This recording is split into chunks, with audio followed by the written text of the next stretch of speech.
on today's episode, I'm joined by a very special guest in Will.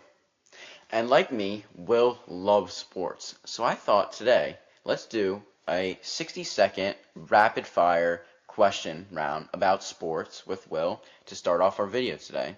So I'm going to set a timer right here for 60 seconds. And Will is going to have 60 seconds to answer as many questions as possible. Let's do it. And when I say begin, I'm going to start asking Will questions, and then we will be good. So in 3, in 2, and in 1, let's go. So Will, what's your favorite sports team? My favorite sports team is the New York Mets. Okay, and who's your favorite player to watch? Favorite player to watch, Juan Soto. Juan Soto, nice. And this is a weird question, but if you could pick one, would you pick to watch Game 7 in the World Series or the Super Bowl? Ooh, that's a great question. I'd pick the Super Bowl. What about to play in? To play in Game 7, I want the home run in the 9th inning. Yeah, definitely. And who do you think is the most overrated athlete of all time? Derek Jeter. Derek Jeter. Hot take for Yankees fans. Why do you think Derek Jeter? I think he puts up similar stats to like not mediocre, but decent shortstops today, like Francisco Lindor. So I don't know. So an above average player. He's an above average player, but yeah. he just won a lot. He was on a lot of great teams. So yeah.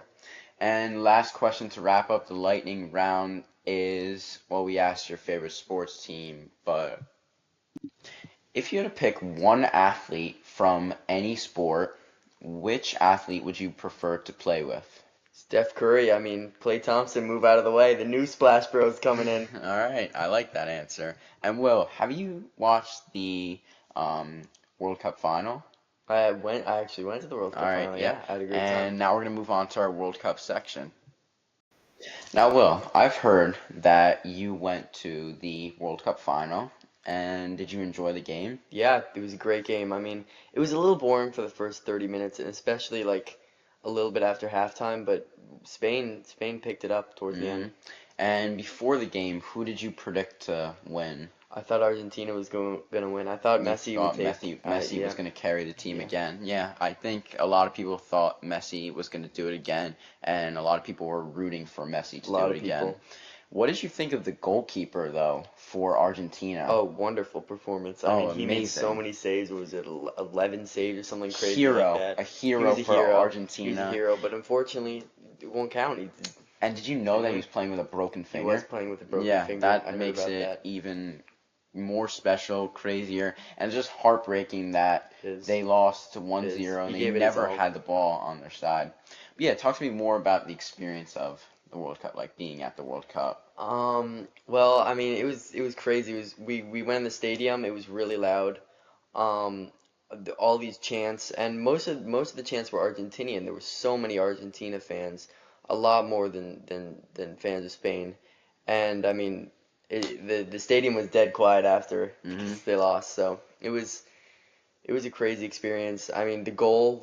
I was sitting on the side that the goal happened. The celebrations were crazy. The Spain fans were going crazy. I mean, it was wild. It wasn't like any game I've been to before. And have you been to MetLife Stadium before? So I haven't. I've never watched. You've never watched been to MetLife Stadium. But do you feel that this was exceeded any like expectation of MetLife Stadium? I think anytime you go to an event like this big, definitely. I think it kind of And were you surprised that it was Spain versus Argentina? I thought France would win. I truly thought we'd have a rematch of the 2022 World Cup, but I mean, it was a good game. You can't complain. I mean, Spain won. They beat France.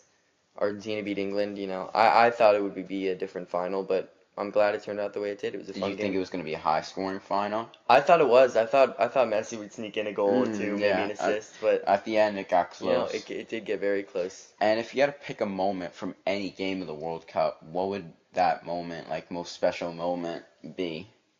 I know it's a tough question. Well, the special moment would probably be the goal, but at the same time, I think the moment that really changed the game was the red card when Enzo Fernandez tackled him and Yeah. got the red. I think everyone knew that the game had completely shifted.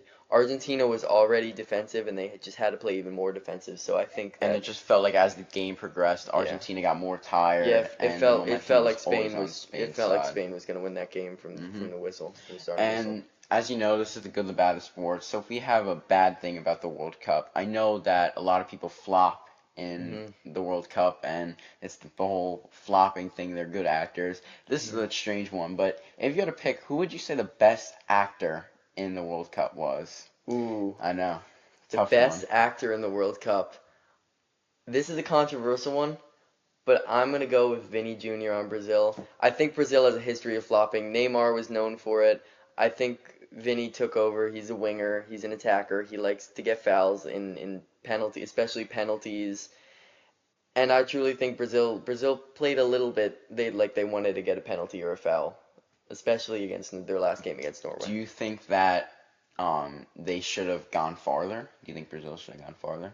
I mean, they were playing a little bit like they didn't care. They were like Mm, they're traditionally like a freestyle team. Like they don't like to be confined and pass and pass and pass like Spain does. They like to dribble and shoot. yeah. But I think they took that to another level where it's like they weren't playing team soccer. They were just dribbling on their own and trying to make things happen by themselves. And I think a bunch of selfish players doesn't make a good team. And moving back to the final, a couple more questions here.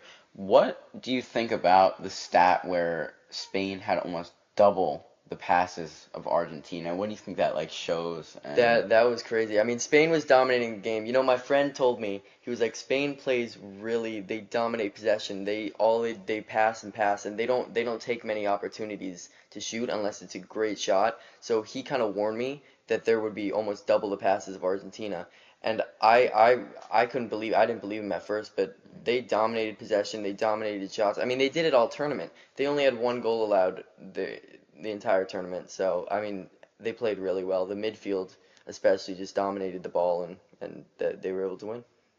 and what do you think of how do you think the refs were throughout? Because I know there was a lot of A lot controversy of with controversy. Argentina and other teams. So what do you think they were fair? Do you think there was some like I what are mean, your in the thoughts? end, there's always a little bit of Yeah. bias. Like not bias, but there's always like a little bit of controversy because calls can go either way, and there's no real like the refs don't have an agenda. Like hmm they're just And I feel yeah. like the refs need to put themselves, or people need to put themselves in the shoes of the ref. Like, Yeah, it's such a hard it's job. such a hard job. One team is bickering with the other. Like, Yeah, it's just so they just make a complex. decision, and you know, a lot of the times it's right.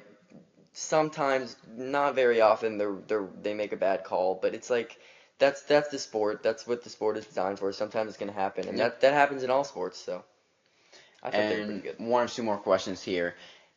If so, I know I asked you about the best play of the World Cup. If Hmm you had to pick, what would be the worst play of the World Cup? If you had to The say. worst play of the World Cup. Well, worst play from my perspective, like what I was like, oh no, that's terrible, or like Yeah, yeah. okay. I would have to say the red card the U.S. The striker red got. card. Okay. That was brutal. Yeah. It was yeah.